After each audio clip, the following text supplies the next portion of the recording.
Grandma, may we watch TV? Of course, precious. Was TV always this good, Grandma? In my time, it was often boring. Then came Jim Henson. He made it fun. You could say it was a turning point in history.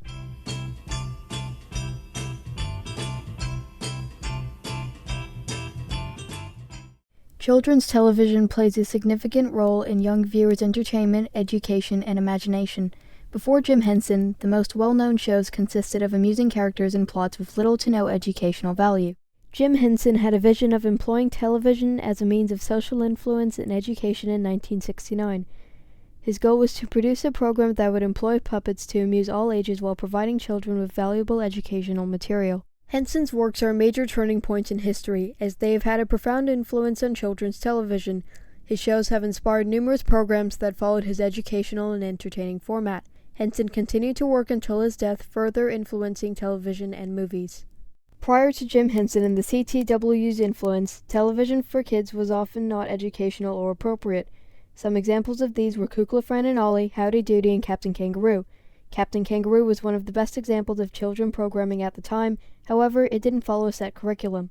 Kukla, Fran and Ollie followed the antics of the Kuklapolitan Players, a theater company consisting of Kukla, a puppet, Ollie, played by Bert Tillstrom, the show's creator and only puppeteer, vocalist and radio actress Fran Allison as herself, and a dozen puppets.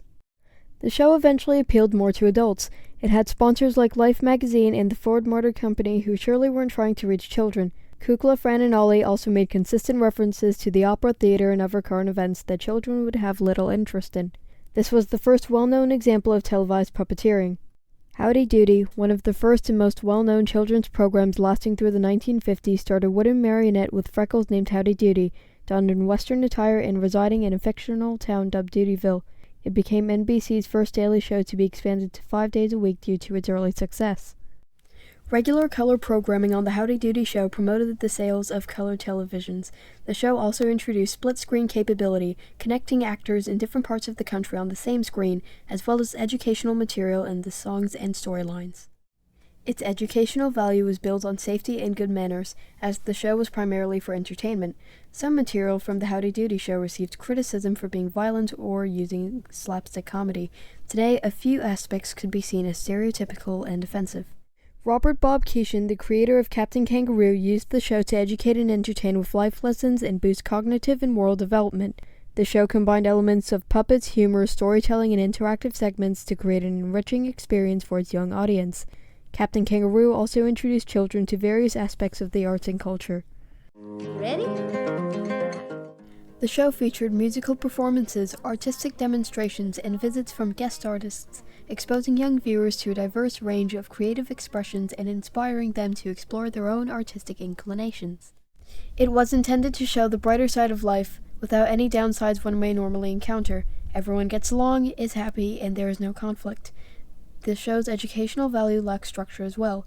And now, on to Jim Henson. Jim Henson was drawn to the arts at a young age. His maternal grandmother, a painter, needlecrafter, and quilter, supported his interests in the arts, including puppetry. Henson started performing puppets for audiences, including his fellow Cub Scouts. He also experimented with a variety of visual media in his childhood, including his beloved television. His early life was greatly influenced by Kukla, Fran, and Ollie's puppeteer Bert Tillstrom. In high school, Henson began his career in televised puppetry on the 5-minute bi-weekly program Sam and Friends. In 1958, Sam and Friends won an Emmy Award and the Jim Henson Company was founded. The Muppets, his word combining marionette and puppet, began to star in commercials, for instance, Rolf the Dog and Purina commercials.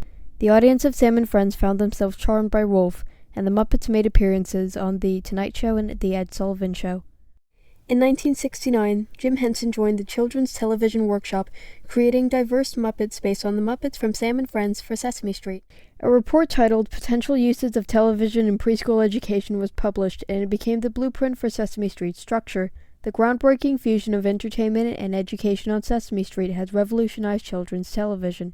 Studies have confirmed the link between Sesame Street and improved behavioral and cognitive results, as noted in publications like The Atlantic and Scientific American. With Sesame Street working as a companion to regular preschool instruction, children who watched the show perform better academically. One cute little woolly sheep jumping the fence. 2, Two cute little sheep jumping the fence. Beyond the realm of cognitive development, Sesame Street has become an emblem of inclusivity and social progress. The show introduced a diverse array of characters, both human and Muppet, each representing different backgrounds, cultures, and abilities. The sign for Pussycat.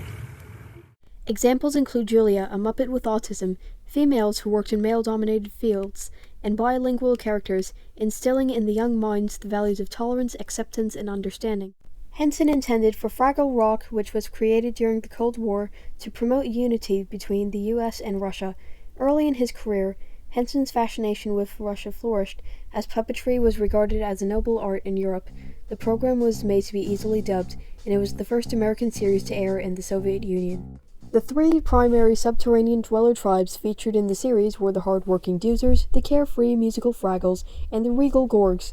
The symbiotic relationship between the Fraggles and the Doozers alludes to the relationship Henson envisions between the Americans and the Russians. In the eyes of children, the relationship between the contrasting Fraggles and the Doozers is analogous to members of a community with substantial differences thriving through interdependence. As noted by Henson's website, Fraggle Rock was created as a way to show the world how to live in peace. Though Sesame Street was still ongoing, he wanted to create a show that could be aired internationally. The show is more known for cooperation, friendship, environmentalism, and cultural diversity than Sesame Street's literacy and numeracy. Though it also applies Henson's unique puppetry and music to its valuable lessons, it fostered creativity with its cave setting and magical elements.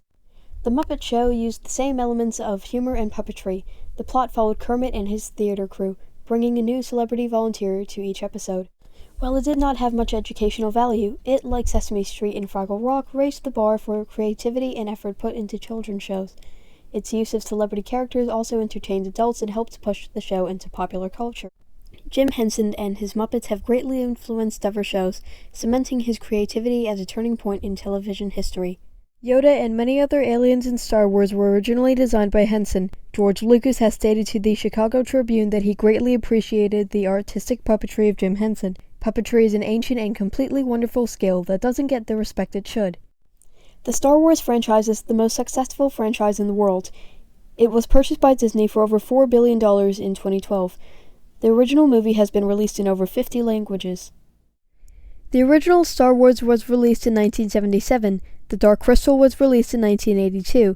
At this time in movies and television, special effects were dated, to put it mildly. Without the puppets and designs of Jim Henson, it is unlikely that many of the characters would be recognizable. Puppetry was more than simply an art form. It was a strategic means of creating artificial characters at a time when technology could not. Sesame Street's puppets provided the necessary and captivating visuals to keep young attention spans engaged. The Jim Henson Company created the suits and puppets for the 1991 to 1994 TV sitcom Dinosaurs. The Electric Company, Dragon Tales, 3-2-1 Contact, and Pinky Dinky Doo all took inspiration from Sesame Street and followed its educational and engaging format. Sesame Street has been broadcast in 120 countries, with 30 international versions and 70 languages. Bringing back his creations to adult TV inspired Broadway spectacles such as The Lion King, with its use of giant puppets in Avenue Q, a young adult comedy. So, what exactly made Jim Henson a turning point in history? Television programming in the 1960s was called a vast wasteland by then FCC Chairman Newton Minow. Until Henson's influence, TV shows had been entertaining, but they contained little to no educational value, both academically and emotionally. Henson's arrival marked a turning point by combining entertainment with education, reshaping the landscape of children's television. Through several programs, he tackled highly sensitive and even controversial topics such as the COVID-19 pandemic, death, adoption, foster care, homelessness, and racism. What's that? His groundbreaking approach to shows like Sesame Street, Fraggle Rock, and The Muppet Show demonstrated the potential of thoughtful television programs to engage with and educate young audiences academically, emotionally, and on complex issues, undoubtedly raising the bar for kids' shows. Henson was indeed a turning point in children's television history. I want all of my friends to help me help kids all around the world. Helping each other would be the best gift ever. Oh, Big Bird, that is so kind of you. Great idea. Count this monster in. Just hope I can get a refund on those singing chickens. Illusions and rainbows have nothing to hide.